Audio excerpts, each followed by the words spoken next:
ప్రకాశం జిల్లాలో అమరావతి కడప రహదారిపై అర్ధరాత్రి కారు బీభత్సం సృష్టించింది.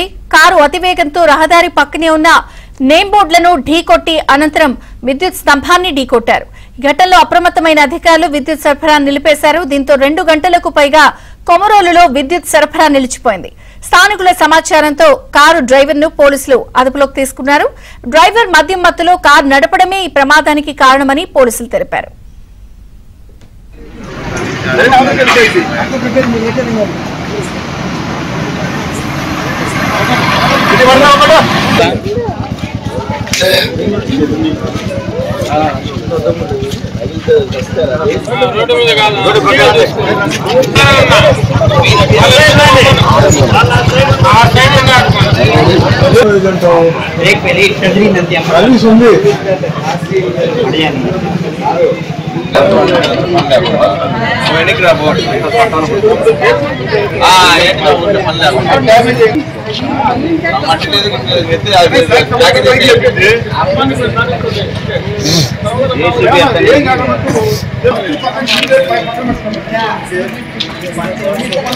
అది అంత ఈజీగా రాదులేదు